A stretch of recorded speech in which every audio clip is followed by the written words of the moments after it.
Salam sejahtera bagi kita semua. Om Swastiastu, Namo Buddhaya, salam kebajikan, Sampurasun, Rahayu Sagung Dumadi. Bapak Ibu yang saya hormati, sahabat BSI yang saya cintai, kepada ayah guru yang saya hormati, yang saya baktuksi, marilah pertama-tama kita panjatkan puji dan syukur kehadirat Allah SWT yang telah melimpahkan karunia-Nya kepada kita semua, sehingga pada kesempatan pagi yang luar biasa ini kita bisa berkumpul di tempat ini dalam keadaan berbahagia. Kami mengucapkan terima kasih sekali terutama kepada ayah guru yang telah sudi hadir di Jogja ini. Dengan kehadiran ayah guru di Jogja yang sudah istimewa ini menjadi lebih istimewa lagi, ayah. Ditambah lagi dengan para sahabat BSI ya, dari Jogja, dari Jateng, dari Jatim, dan juga dari Jawa Barat. Luar biasa sekali. Semoga Allah SWT meridhoi dan memberkahi kita semua. Amin ya rabbal alamin.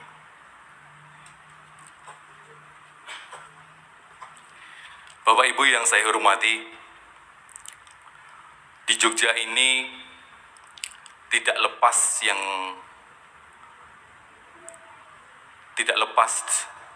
dari sebuah budaya yang luar biasa. Salah satunya dengan keberadaan candi yang banyak terdapat di Indonesia, terutama di Jogja dan juga di Jawa Tengah. Ada beberapa yang sudah ditemukan, tapi tentunya juga masih ada yang terpendam karena erupsi gunung berapi. Yang paling terkenal tentunya ada di Jawa Tengah, perbatasan Jawa Tengah dan juga di Jogja, yaitu di Prambanan, dan juga ada di daerah Magelang, yaitu Borobudur. Tentunya kita semua juga kepingin mengetahui tentang hakikat candi yang sebenarnya dan implementasi sifat-sifat holik dalam diri manusia ataupun makhluknya. Tentunya kita semua sudah menantikan kajian dari ayah guru tentang hakikat candi dan implementasi sifat-sifat holik dalam diri manusia. Tapi tentunya marilah acara pada kesempatan siang hari ini kita buka bersama-sama dengan menghadirkan Allah di tengah-tengah kita semua dengan membaca basmalah. Bismillahirrahmanirrahim. Untuk selanjutnya kepada ayah guru, silahkan memberikan kajian kepada kita semua, pencerahan kepada kita semua tentang hakikat candi dan juga implementasi sifat-sifat holik dalam diri manusia. Kepada ayah guru dipersilahkan.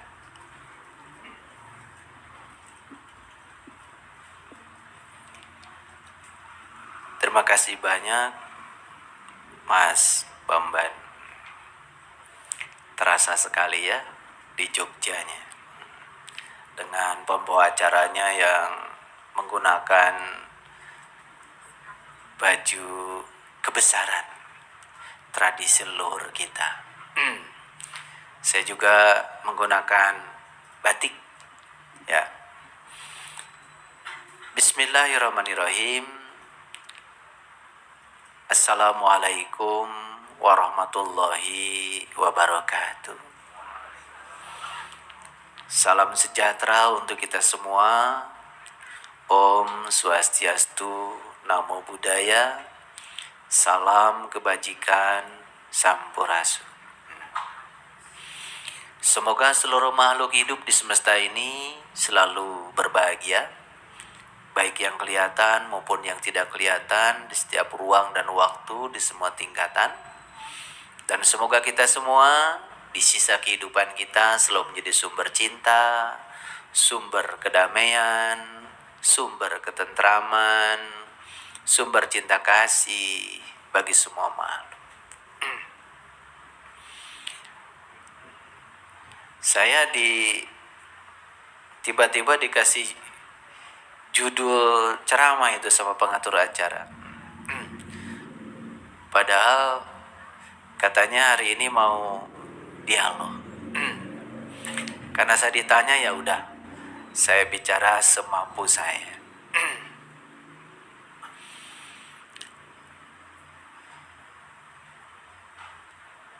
Sumber kebaikan itu namanya adalah pengetahuan. Sedangkan sumber kejahatan itu namanya kebodohan.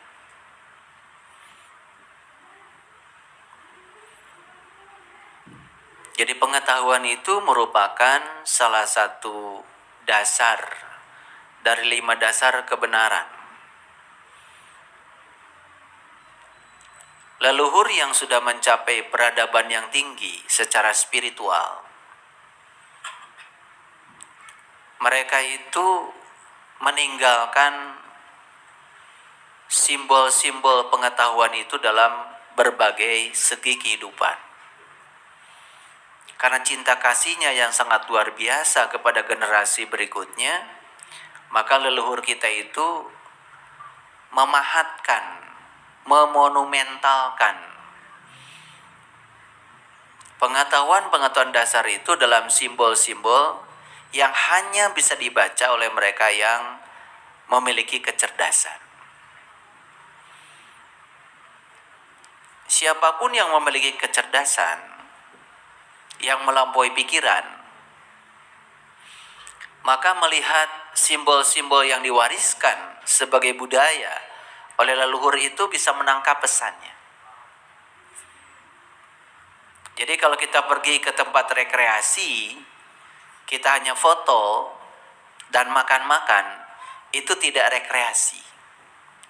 Karena rekreasi itu dari bahasa Inggris, recreation. Jadi recreation itu artinya mencipta ulang. Nah, untuk bisa mencipta ulang, kita harus mendapatkan yang namanya inspirasi. Jadi sebenarnya leluhur kita itu membangun peradaban lewat simbol-simbol, salah satunya adalah candi, bukan sekedar warisan budaya. Tetapi di belakangnya itu ada tanda-tanda, ada pesan-pesan yang ingin disampaikan kepada kita, karena beliau itu mengalami keterbatasan ruang dan waktu, tidak selalu hidup bersama dengan kita. Lalu simbol-simbol itu kemudian diabadikan dalam karya monumental. Kalau kita berbicara Candi Borobudur, sudah disepakati itu bukan sekedar warisan budaya lokal. Oleh UNESCO sudah diabadikan sebagai warisan budaya dunia dan diakui sebagai 7 keajaiban dunia. Itu warisan dunia itu, bukan hanya warisan budaya lokal. Diakui sebagai sesuatu yang sangat monumental dan luar biasa. Oleh karena itu sayang sekali kalau kita pergi ke candi hanya berfoto-foto, setelah itu makan-makan, setelah itu pulang. Pesannya tidak pernah kita bisa tangkap. Jadi kalau saya ditanya, ya, apa makna hakikat dari simbol-simbol yang ada di candi? Ya tentu saja jawabannya akan sangat luas. Barangkali saya senang kalau kita bisa berdiskusi ya. Tetapi sebagai bahan untuk diskusi, saya coba ya menjelaskan dari temuan pengalaman saya, sekaligus juga pengalaman spiritual saya, yang bisa menangkap pesan di balik itu. Candi Borobudur misalnya, Candi Borobudur itu kalau dilihat dari atas, dari ketinggian, itu persis seperti bunga teratai raksasa. Kalau di Bali disebut bunga lotus, disebut bunga padma itu. Itu lambang kesucian para leluhur. Dan secara saintifik bisa dijelaskan. Bunga teratai, bunga padma, itu kan bunga yang hidup di tiga dimensi kehidupan. Kalau benih bunga teratai itu jatuh di lumpur, itu akan hidup. Tetapi dia tidak sekedar hidup di lumpur. Dia akan melakukan suatu pertumbuhan yang akan menembus lapisan air, yang puncaknya bisa memasuki kekosongan yang namanya udara. Jadi bunga teratai itu hidup di 3 dimensi. Dimensi yang paling dasar itu adalah lumpur, dimensi kedua adalah air, dimensi yang ketiga adalah udara atau kekosongan. Luar biasa ya. Nah, seharusnya ya setiap kita itu dalam proses menjalani kehidupan itu harus seperti bunga teratai. Ya, di mana kita jatuh, benih kita jatuh, terimalah itu sebagai bagian dari yang terbaik dari semesta buat kita. Yang paling penting bukan di mana kita jatuh, tapi yang paling penting setelah jatuh kita tumbuh. Dan bukan segera tumbuh di tempat itu, kita harus melewati ya dimensi-dimensi pertumbuhan yang lain, yang puncaknya adalah mencapai kekosongan.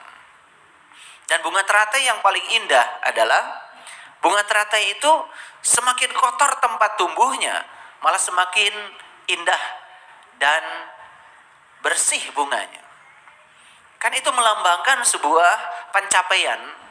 Bagaimana kita bisa tetap manis di tempat yang pahit, bagaimana kita bisa tetap dingin di tempat yang panas, bagaimana kita tetap hening di tempat yang ramai. Itu yang kemudian dilambangkan dengan bunga teratai. Makanya bunga teratai itu adalah lambang dari pencapaian spiritual manusia-manusia yang sudah mencapai keheningan batin. Makanya kalau dilihat dari atas, dari ketinggian, ya Candi Borobudur itu ya melambangkan bunga teratai raksasa. Nah, kalau kita lihat dari dekat, ya Candi Borobudur itu kan ya ada tiga tingkatan itu, ya. Tingkatan yang paling bawah yang disebut dengan Kamadhatu. Tingkatan yang kedua disebut dengan alam antara, itu yang disebut dengan Rupadhatu. Tingkatan yang paling tinggi itu yang disebut dengan ya Arupadhatu. Candi Borobudur itu lantainya saja ada 10. Ada 10 lantai. Ya. Lantainya. Tingkatannya ada 9. Di Kamadhatu ada di lantai yang kedua, ya. Satu tingkat di atas Undak. Itu dia cuma satu lantai saja, Kamadhatu itu. Di situ ada yang harus diperhatikan oleh kita. Yang pertama, relief. Relief yang ada di tingkatan Kamadhatu itu cerita tentang hukum sebab akibat. Yaitu cerita tentang alam-alam bawah. Ketika kita manusia banyak menciptakan sebab di tingkat hawa nafsu, maka dia juga akan mendapatkan akibat di tingkatan itu. Itu hukum sebab akibat itu. Naik ke atas yang namanya Rupadhatu, itu lantai ketiga, keempat, kelima, keenam sampai ketujuh, itu ada 5 tingkatan. Di situ yang disebut dengan alam antara. Alam antara itu alam di mana manusia sudah mulai bisa mengendalikan hawa nafsu, tapi masih berada di kehidupan yang nyata. Maka relief yang digambarkan di situ pun sudah berbeda dengan relief yang ada di alam bawah. Nah, di tingkatan yang ketiga yang namanya Arupadhatu, jadi sudah tidak ada wujud di situ, ya, sudah masuk bentuk-bentuk mandala di situ, ya. Di tingkat yang ketiga itu ada 3 tingkatan yang sampai pada stupa yang paling utama. Dan jumlah stupanya di Candi Borobudur itu 73. Itu angka-angka keramat itu. 7, 3. Dalam semua tradisi agama, angka 7 dan 3 ini angka keramat. Angka yang sangat kental dengan spiritual. Begitu luar biasa ya, leluhur kita itu merencanakan sebuah pembangunan, menitipkan pesan leluhur kepada kita itu lewat sebuah karya monumental yang sangat luar biasa kalau orang yang berkesadaran bisa membacanya. Kalau kita lihat wujud di bagian bawah ya di daerah Kamadhatu, itu bentuk candinya itu masih kotak ya. Makin ke atas itu bentuknya sudah berubah jadi lingkaran. Karena kotak dan lingkaran itu sangat berbeda secara geometris. Kalau kotak itu statik ya, kotak itu tidak dinamis. Makanya tidak pernah ada orang menciptakan ban, roda untuk mobil itu terbuat dari kotak. Semua ban itu lingkaran. Kan lingkaran itu mandala, kesempurnaan. Dan lingkaran itu jarak dari titik pusat ke bagian pinggirnya itu selalu sama. Kalau kotak kan tidak sama ya. Jadi kalau kita punya segi 4 atau persegi panjang, maka pusat persegi panjang atau pusat segi 4 ke titik-titik di sekitarnya itu tidak sama ya, jaraknya itu. Beda dengan lingkaran. Dan lingkaran itu lambang dari dinamika. Dan kotak biasanya berhubungan dengan kesempitan. Makanya orang yang masih ya mengkotak-kotakan manusia berdasarkan ini itu, biasanya sudut pandangnya menjadi sempit. Beda dengan orang yang sudah luas sudut pandangnya, dinamis ya, sehingga mudah sekali untuk bisa menerima perbedaan apa adanya. Jadi kalau kita membaca tingkatan-tingkatan itu sebenarnya menceritakan tentang perjalanan kehidupan manusia. Jadi Kamadhatu itu menceritakan alam kehidupan manusia pada umumnya, yang masih dikendalikan oleh hawa nafsu, yang masih menimbulkan kebencian, masih menimbulkan fitnah, menimbulkan kerusakan, menimbulkan pembunuhan, menimbulkan perampokan, menimbulkan pencurian, atau sebab-sebab yang menimbulkan akibat kerusakan. Nah itu kalau kita baca reliefnya di alam Kamadhatu itu jelas sekali. Di situ ada yang ditindas, ada yang menindas, ya. Karena alam bawah seperti itu, ya. Tindas menindas, saling menjelekan, tidak ada kasih sayang, ya. Persaingan, kompetisi, saling menjatuhkan. Itu alam bawah, alam bawah, alam bawah. Itu yang disebut dengan alam neraka barangkali, ya. Karena ketika manusia masih dikendalikan oleh kebodohan, belum memiliki pengetahuan, maka kebodohan menjadi sumber kejahatan. Itu yang saya sampaikan di mukadimah tadi. Maka siapapun yang masih dilanda kebodohan, maka sepanjang hidupnya itu hanya ya menghasilkan perilaku yang menimbulkan kerusakan. Karena kejahatan menimbulkan kerusakan. Beda dengan orang yang sudah berpengetahuan, selalu menimbulkan kebaikan. Di perjalanan tadi ada satu pertanyaan yang disampaikan oleh sahabat kita yang menjemput saya tadi. Ya. Di kajian-kajian saya sering mengatakan bahwa hati-hati jangan jadi orang bodoh baik hati.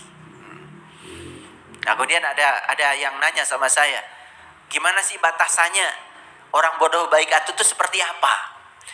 Saya gampang sekali menjawabnya.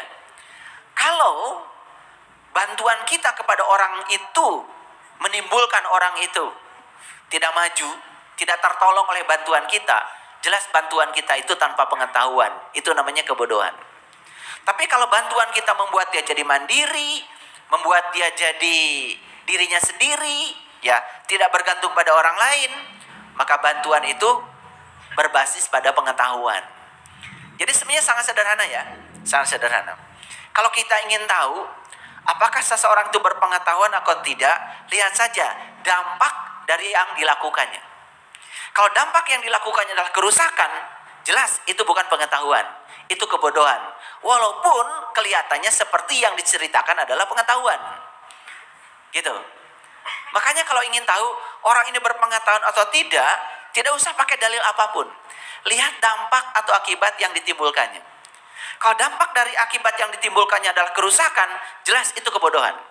Tapi kalau dampak yang ditimbulkannya adalah dinamika, kebijaksanaan, pengertian, pemahaman, welas asih, cinta kasih, jelas yang dia sampaikan adalah pengetahuan. Nah, hebat kan ya, para leluhur kita itu menggambarkan seperti itu. Nah, ketika manusia terus-menerus dikendalikan oleh hawa nafsunya, atau kegelapan pikirannya, atau kebodohannya, maka sepanjang itu manusia akan menimbulkan kerusakan di ruang kehidupan. Makanya manusia harus meniti ke dalam, melakukan proses untuk naik ke kesadaran yang lebih tinggi. Makanya ada yang namanya alam rupa dhatu. Rupa dhatu itu sebenarnya adalah proses, disebut alam antara, yang bisa mengantarkan manusia dari alam kebodohan, alam kegelapan, masuk pada alam terang benderang, yaitu alam kekosongan, alam kesunyatan. Nah, manusia yang sudah mencapai tingkatan stupa, apalagi stupa yang paling utama, ya untuk mencapai nirwana, untuk mencapai puncak kesadaran yang paling tinggi, itu harus melewati alam antara. Nah, di alam antara itulah manusia akan diproses bagi mereka yang mau. Tapi bagi mereka yang tidak mau untuk meningkatkan kesadaran, jelas semesta tidak akan menghendakinya. Jadi kalau Allah sendiri dalam Al-Quran mengatakan, yahdillahu linurihi mayyasha, aku akan menunjukkan pada cahayaku siapa yang aku kehendaki. Siapa yang dikehendaki oleh Allah untuk menuju cahayanya? Hanya mereka yang punya kehendak untuk berubah. Oleh karena itu, maka perubahan harus dimulai dari diri kita sendiri. Nah, kalau kita baca simbol-simbol di tempat lain, tentu saja banyak dan tidak akan cukup waktu. Termasuk juga ya arca, patung yang dibuat itu bentuknya lain-lain. Itu semua ada pesannya. Dan kalau kita membaca apa yang di Candi Borobudur, di Candi Boko, di Candi Prabanan, di Candi Hijau, di candi-candi yang lain, Candi Mendut, Candi Pawon, itu pesan-pesannya itu lain-lain. Luar biasa kecerdasan leluhur kita. Dan kenapa UNESCO ya kemudian menetapkan Candi Borobudur sebagai keajaiban dunia, bukan sebagai warisan lokal, dianggap sebagai warisan dunia. Karena apa? Karena pesan yang ada di sana yang luar biasa. Sayang sekali kalau kita pewaris dari budaya ini kemudian tidak bisa menangkap pesan dari leluhur kita yang sangat luar biasa itu. Oleh karena itu, saya senang sekali kalau saya ditanya supaya acara kita lebih banyak diskusinya. Barangkali itu perlu dari saya. Terima kasih. Oke, baik. Terima kasih Ayah Guru atas penjelasannya. Mungkin ada beberapa sahabat yang mau bertanya, dipersilahkan.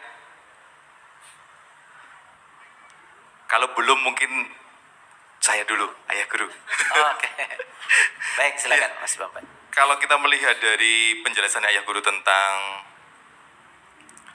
lapisan bawah tadi Kamandanu, kemudian rupa datu, aroma datu itu berarti secara hakikat itu tubuh kita ini sebenarnya candi ya, ya Bro.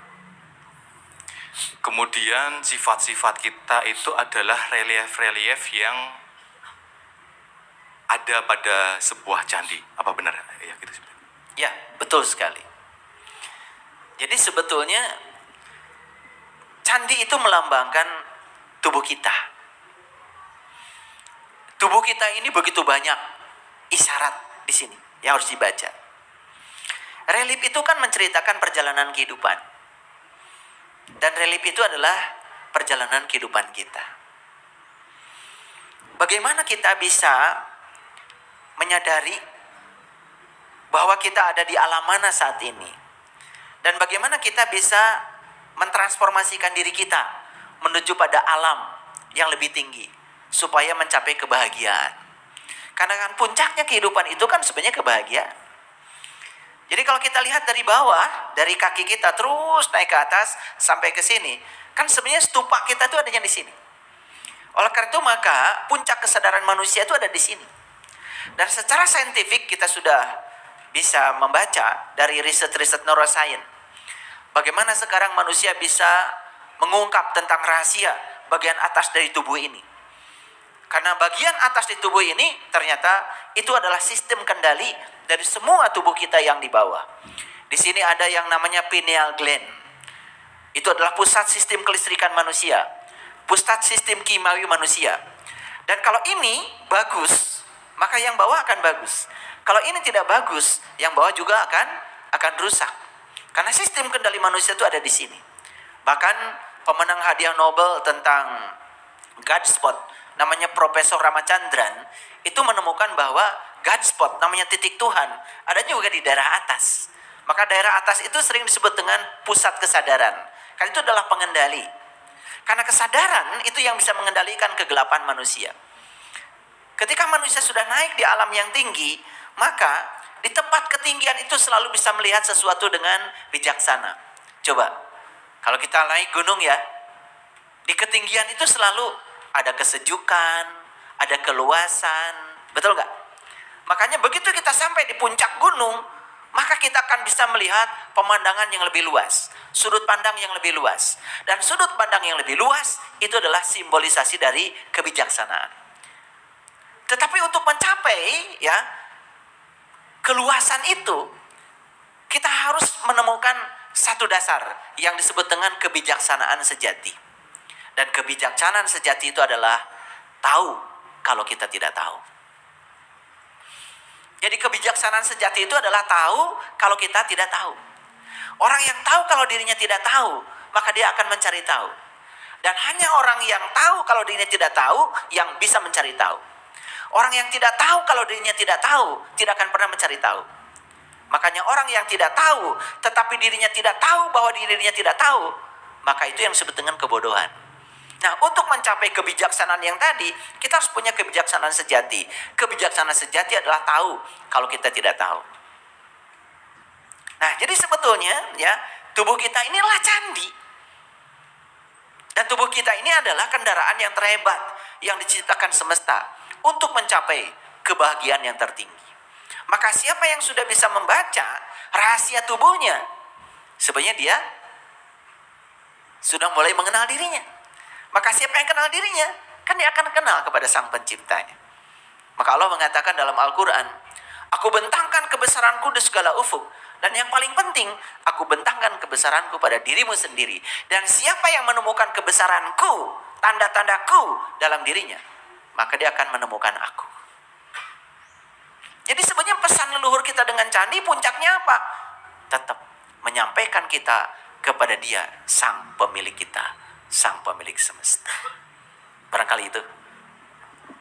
Oke, baik. Terima kasih. Tidak bijak apabila MC yang tanya terus. Kepada peserta silakan untuk terlebih dahulu untuk bertanya. Kesempatan yang luar biasa untuk bisa bertanya langsung kepada Ayah Guru. Dipersilakan.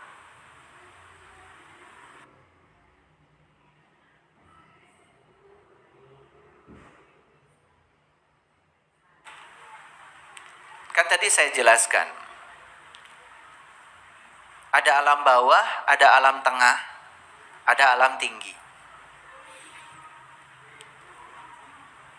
Kita kan sadar bahwa berada di alam bawah itu pasti akan menyiksa. Kita sadar kan berada di alam bawah itu pasti membuat kita menjadi menderita. Sadar kan? Bahwa berada di alam bawah itu membuat kita jadi begitu banyak mengalami kesakitan.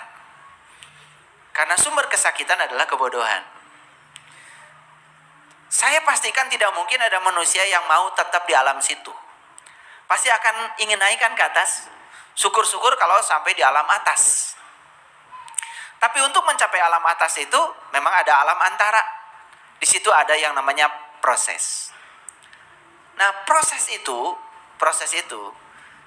ya seperti yang kita lihat dalam keseharian. Buah kelapa. Untuk sampai di hakikatnya buah kelapa itu kan harus dijatuhkan dulu dari atas blok. Setelah jatuh ke bawah, diapakan? Dicincang. Betul nggak? Banyak sekali prosesnya kan? Setelah dicincang apa?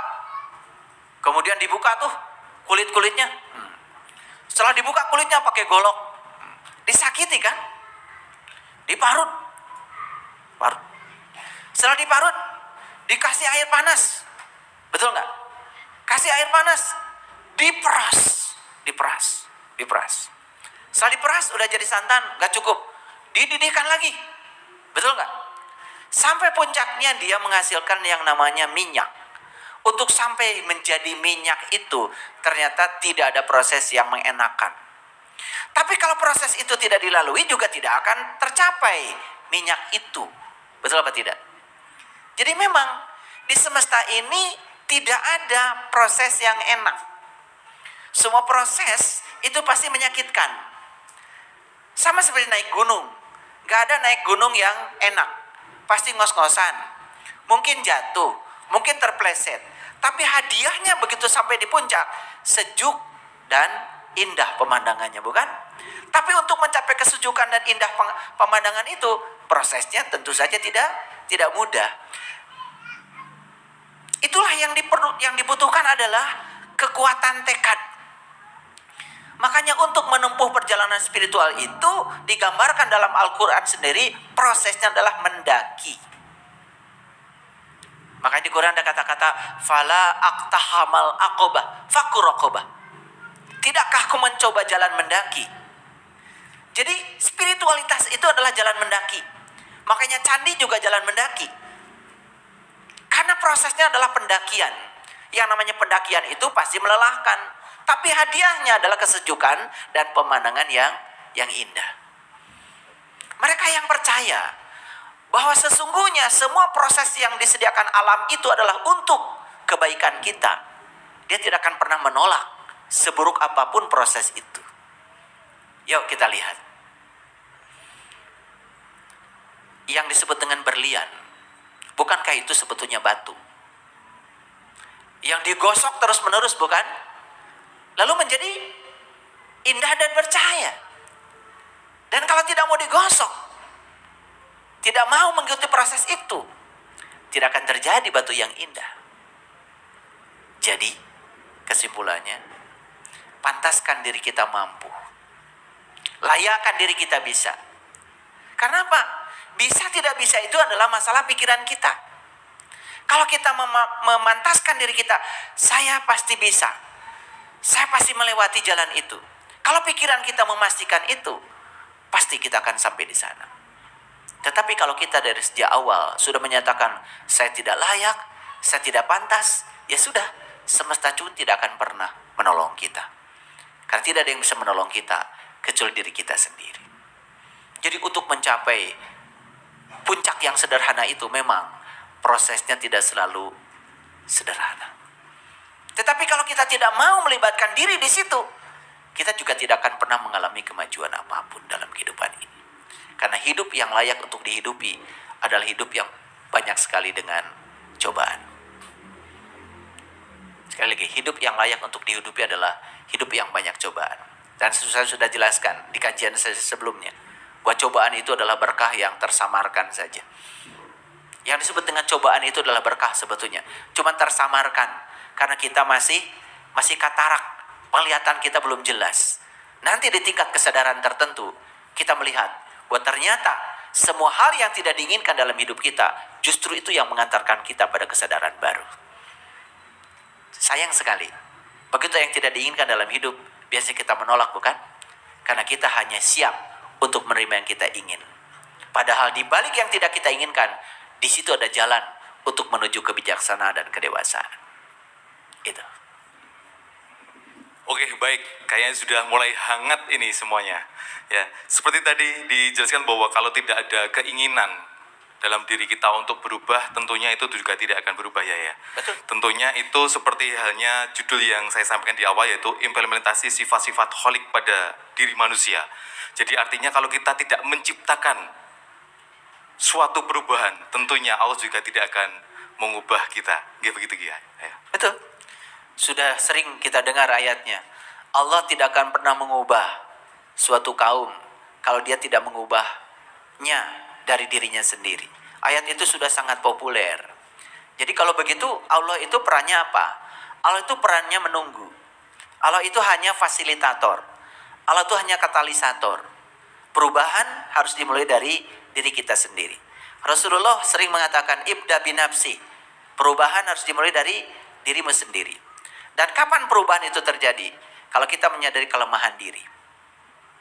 Titik awal perubahan adalah saat dimana kita mengetahui kelemahan diri. Itulah pentingnya kita ngaji diri. Selama kita tidak tahu kelemahan diri, perubahan tidak akan terjadi. Dan itu dibutuhkan kejujuran. Dan kalau kita tidak mau jujur pada diri sendiri, perubahan tidak akan pernah terjadi. Dalam segala dimensi kehidupan.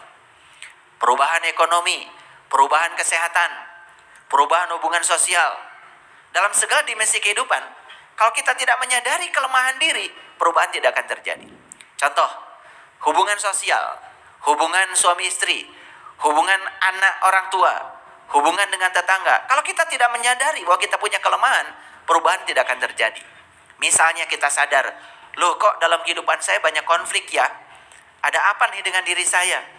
Jangan-jangan konflik yang terjadi dengan orang lain karena saya masih berkonflik dengan diri saya sendiri. Maka perubahan hanya akan terjadi manakala kita menyadari kelemahan diri. Loh, kok ekonomi saya nggak maju-maju ya? Ada apa nih? Rasanya usaha sudah, bisnis sudah, tapi perubahan tidak terjadi. Oh, ternyata menemukan kelemahan.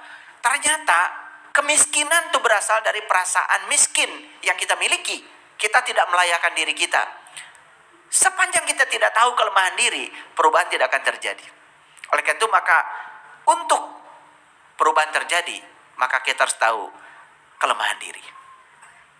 Syaratnya cuma satu, jujur pada diri sendiri. Itu. Oke, terima kasih. Ada yang lain, penanya lain, silakan. Kesempatan yang luar biasa untuk bertanya langsung kepada ayah guru. Silakan. Ya, silakan. Silakan maju depan. Silakan. Maju ya.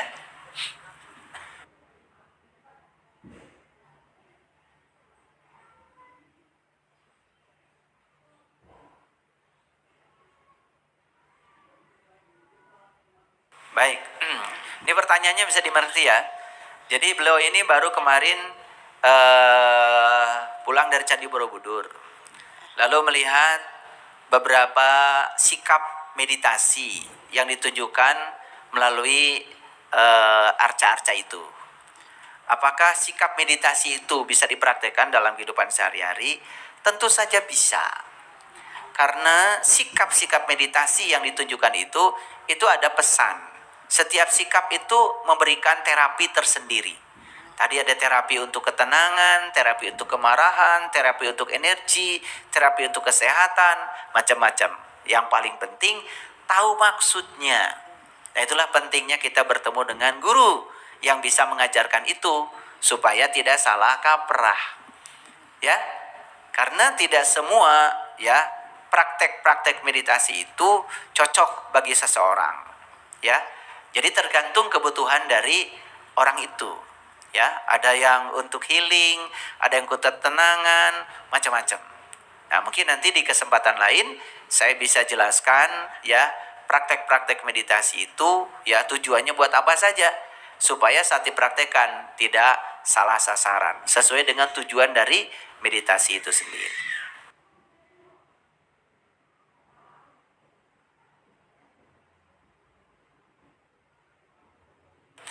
Patung itu tidak menakutkan, karena tidak ada patung yang bisa melakukan kejahatan. Tadi sudah saya sampaikan, sumber kejahatan itu adalah kebodohan. Ketika kita tetap dalam kebodohan, tidak mau berubah, itu patung. Jadi sebetulnya yang paling berbahaya itu bukan patungnya, sifat patung. Tidak pernah ada orang pergi ke Borobudur ditonjok sama patung. Ya toh? Selalu yang menimbulkan kejahatan itu adalah kebodohan. Dan kebodohan itu salah satunya adalah ketidakmampuan kita untuk berubah. Kan patung itu sifatnya statis, tidak pernah berubah. Justru ketika kita tidak mau berubah, merasa paling benar, ya, merasa paling hebat, ya, lalu kita tidak mau belajar, itulah sifat yang sangat berbahaya. Nah, sifat itu yang harus kita runtuhkan dalam diri kita. Patungnya tidak perlu diapa-apakan, karena tidak ada patung yang bisa berbuat jahat. Tetapi sifat patung itu bisa berbuat jahat. Dan itu bisa merusak diri kita sendiri. Coba, orang tidak mau sekolah, orang tidak mau belajar, orang tidak mau meningkatkan pengetahuan tentang dirinya, orang tidak mau meningkatkan kualitas dirinya, orang tidak mau mengembangkan potensi dirinya. Kan hidupnya pasti tidak akan berubah. Betul nggak? Nah, ketika dia mengalami kesengsaraan, itu kan dari sifatnya sendiri. Nah, itulah sifat patung yang paling berbahaya, bukan patungnya. Oke. Jadi yang maksud saya itu patung-patung yang ditunjukkan itu sifat-sifatnya. Ya tentu saja, setiap patung itu dibuat dengan sikap tertentu. Setiap sikap itu kan mencerminkan tentang kepribadian yang harus dibaca. Ya toh? Ya. Oke. Makasih ya. Oke, baik ya, terima kasih. Silakan. Baik, terima Ada kasih pertanyaan Bunda. lain? Untuk penanya selanjutnya, di belakang juga boleh ya, kita sediakan mic wireless. Silakan, juga. silakan Mas. Di sana juga boleh seandainya ada yang mau bertanya. Oh iya, Ya, silakan. silakan Ibunda. Dari depan. Ya, silakan. Diri aja Bunda, silakan. bagus sekali pertanyaannya, cerdas sekali. Apakah saya ini sudah berproses atau merasa berproses? Tentu saja kalau kita berproses, cirinya apa? Ada perubahan. Sama seperti ginilah. Mana sih yang paling bagus? Orang suci atau orang yang disucikan? Mana yang bagus? Orang suci atau orang yang disucikan? Yang suci atau yang disucikan? Orang suci ya. Bagus. Orang yang disucikan, kan disucikan oleh orang lain. Dianggap suci. Apakah dia suci? Belum tentu. Karena orang yang sudah suci, dia disucikan atau tidak disucikan, dia tidak akan pernah terkotori. Tetap aja suci. Kan gitu. Nah, oleh karena itu, jadilah orang suci. Jangan jadi orang yang disucikan. Supaya disucikan, kan orang bisa. Ya, kemudian menarik orang lain supaya mensucikan dirinya. Ya, supaya dianggap suci. Dianggap suci kan belum tentu suci. Yang suci itu disucikan atau tidak disucikan, tetap saja dia suci. Karena dia sudah mencapai kesucian. Gitu. Nah, sama seperti tadi. Ciri orang yang sudah berproses, dia sudah mengalami perubahan. Dia sudah mengalami pertumbuhan. Orang yang merasa berproses, itu kelihatan. Kalau kita merasa sudah berproses tapi tidak berubah, itu namanya tidak berproses. Dan perubahan itu yang paling tahu, awas, bukan kita, orang lain. Jadi kalau Ibu Dini ya, Ibu Dini ingin tahu, apakah saya ini sudah berproses atau merasa berproses? Tanya orang yang di sekitar kita, yang paling dekat saja, pasangan hidup kita. Apakah saya berubah atau tidak? Tanya dia. Awas, orang yang merasa berproses suka tanya pada diri sendiri, merasa dirinya sudah berubah, pada lingkungan tidak merasa perubahan apa-apa. Makanya saya sering mengatakan, ukuran untuk melihat kita sudah berproses adalah orang di sekitar kita. Misalnya, yang sederhana aja, anak kita. Coba dari hari ke hari, ya kita tanya, apa sih perubahan yang terjadi pada diri saya? Ya kan? Sederhana saja, sederhana. Rasa nyaman anak. Kan ada anak yang merasa tidak nyaman dengan kehadiran kita. Ternyata dia merasa nyaman dengan kehadiran kita. Itu saja, itu sudah berproses. Oleh karena itu maka ukurannya adalah orang di sekitar kita. Itulah pentingnya sesekali kita bertanya pada mereka. Ya, ini penting ya, penting. Penting. Sesekali kalau kita sedang belajar untuk berproses, tanya orang di sekitar kita. Anak, pasangan, sederhana saja. Nah kalau mereka merasa, kamu sekarang berubah, kamu sekarang jadi gak cerewet seperti dulu lagi. Kamu dulu marahnya sehari 100 kali, sekarang kamu marahnya tinggal 99 kali, itu udah bagus. Kan udah kurang 1 dalam sehari, betul gak? Kan selama 100 hari, siapa tahu bisa berkurang, betul gak?